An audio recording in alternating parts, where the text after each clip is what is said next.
اس دنیا میں تشریف لائے ہیں، اس دنیا میں نہیں، دنیاؤں میں، کروڑوں دنیاؤں میں جو تشریف لائے ہیں، دنیا ایک نہیں ہے، ایسی کروڑ دنیا ہے.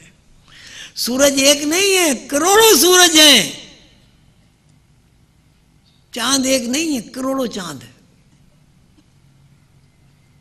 اللہ کی مخلوق ہر جگہ آباد ہے. ایسا نہیں ہے جیسے اب یہ ہماری دنیا.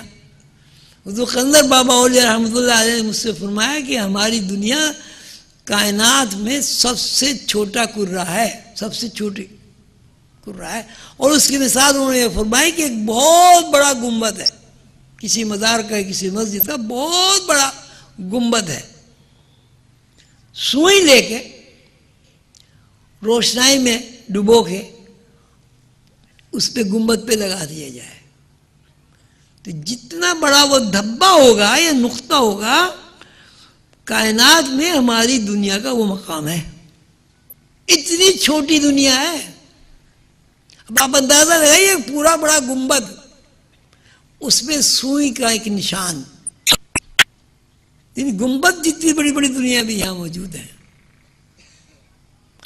اور ہر دنیا میں ایک ہی نظام کام کر رہا ہے. فَلَن تَجِدَ لِسُنَّتِ اللَّهِ تَبْدِيلًا وَلَن تَجِدَ لِسُنَّتِ اللَّهِ تَحْوِيلًا. اللہ تعالیٰ فرماتے ہیں میں نے جو نظام بنا دیا بس وہ نظام قائم ہو گیا. اس میں نہ کوئی تبدیلی ہوتی ہے نہ اس میں کوئی تعطل ہوتا ہے. وہ رکتا بھی نہیں ہے، وہ تبدیل بھی نہیں ہوتا. آپ نے دیکھا سورج میں کبھی تبدیلی ہوتی ہے؟ کبھی سورج میں تعطل واقع ہوا کہ بھئی 2 گھنٹے بعد نکل آیا، 4 گھنٹے بعد نکل آیا؟ تبدیلی ہوئی، کبھی جنوب سے نکل آیا، کبھی شمال سے نکل آیا، کبھی مشرق سے نکل آیا. فَلَن تَجِدَ لِسُنَّتِ اللَّهِ تَبْدِيلًا. اللہ کی مشیت میں تبدیلی نہیں ہے اور اللہ کی مشیت میں تعطل بھی نہیں ہے، رکنا بھی نہیں ہے. کب سے دنیا بنی؟ ایک تسلسل ہے کہ انسان پیدا ہو رہے ہیں، انسان جا رہے ہیں، انسان آ رہا ہے، انسان جا رہا ہے. بکری پیدا ہو رہی ہے، بکری جا رہی ہے، آنا جانا تعطل نہیں ہے. اور کیسی عجیب بات ہے اللہ کے نظام میں. آپ ذرا غور فرمائیں، بکری کی بھی کان ہے وہ بھی سنتی ہے، انسان کی بھی کان ہے وہ بھی سنتا ہے. بکری کی بھی ناک ہے وہ بھی سنتی ہے، انسان بھی سنتا ہے. بکری کی بھی آنکھ ہے وہ بھی دیکھتی ہے، انسان کی بھی آنکھ ہے وہ بھی دیکھتا ہے. انسان کے اندر بھی بھیجا ہے، دماغ ہے، حافظہ ہے، بکری کے اندر بھی ہے. یہ الگ بات ہے، کہیں زیادہ ہے کہیں کم ہے، تو انسانوں کے اندر بھی کم زیادہ ہوتا ہے. بکری کے بھی پیر ہیں، انسان کے بھی پیر ہیں. بکری کے بھی ہاتھ ہیں، انسان کے بھی ہاتھ ہیں. پرندوں کے بھی پیر ہیں، پرندوں کے بھی ہاتھ ہیں. پرندوں کے پیر ان کے پنجے ہیں، ان کے ہاتھ ان کے پر ہیں. 4 ہو گئے. لیکن سب چیزیں، سماعت ایک ہے، بصارت ایک ہے، لمس ایک ہے، ذائقہ ایک ہے، حرکت ایک ہے، لیکن سب الگ الگ ہیں. کیوں الگ ہے؟ پیدائش کا عمل ایک ہے، دودھ پلانے کا عمل ایک ہے، لیکن پھر سب الگ ہے. سبح اسم ربک الاعلی الذی خلق فسوی والذی قدر فہدی. پاک اور بلند مرتبہ ہے وہ ذات جس نے معین مقداروں کے ساتھ تخلیق کر دیا ہے. خلق فسوی والذی قدر فہدی، معین مقداروں کے ساتھ.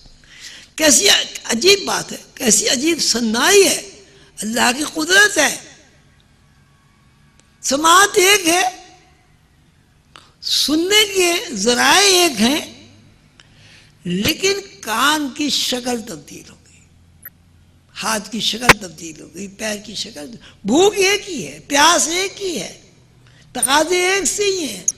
انسان کو بھی غصہ آتا ہے، بکری کو بھی غصہ آتا ہے. انسان بھی اپنے بچوں سے پیار کرتا ہے. سکتا ہے، بکری بھی اپنے بچوں سے پیار کرتی ہے۔ ایک نظام اللہ تعالیٰ کا ہے، لیکن یہ سارا نظام ڈیپینڈ کرتا ہے روح کے اوپر۔ جس طرح ایک انسان روح نکلنے کے بعد مر جاتا ہے، اس طرح بلی بھی روح نکلنے کے بعد مر جاتی ہے۔ روح نکلنے کے بعد جس طرح کوئی انسان کھانا نہیں کھا سکتا، چل پھر نہیں سکتا، ایک بلی بھی روح نکلنے کے بعد چل نہیں سکتی، پھر نہیں سکتی، کھانا نہیں کھا سکتی۔ بس ثابت ہوا کہ اس ساری دنیاؤں کا نظام ڈپینڈ کرتا ہے روحوں کے اوپر۔ یہ سارا روحانی نظام ہے، جسمانی نظام نہیں ہے۔ جسمانی نظام میں تغیر ہے، روح میں تغیر نہیں ہے، اس لیے کہ حقیقت میں تغیر نہیں ہوتا، غیر حقیقی چیز میں تغیر ہوتا ہے۔ جہاں تغیر ہوگا وہ غیر حقیقی چیز ہے، اور جہاں تغیر نہیں ہوگا وہ حقیقی چیز ہے۔ تو انسان کی جو پیدائش اس دنیا میں ہے اس میں تغیر ہے،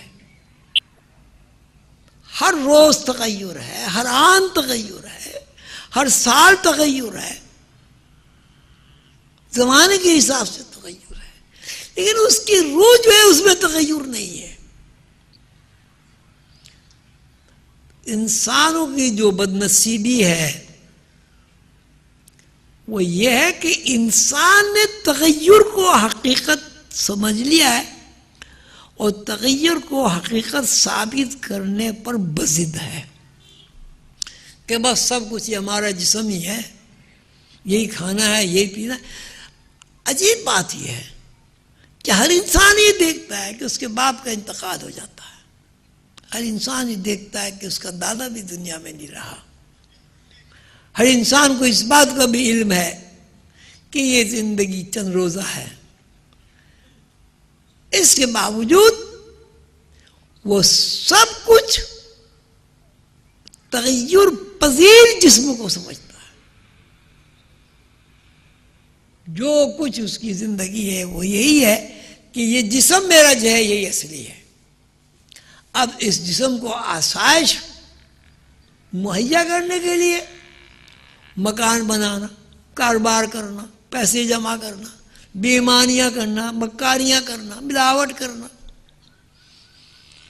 ملک و قوم کو بیچنا، اپنے آپ کو فروخت کر دینا۔ اگر انسان اس حقیقت سے واقف ہو جائے کہ یہ میرا جو جسمانی نظام ہے، چاہے وہ میرا جسم ہو، چاہے وہ میرا گھر ہو، چاہے وہ میرا کاروبار ہو، چاہے وہ میری زمین ہو، یہ سب عارضی ہے، اس کو یہی رہ جانا ہے۔ جب یہ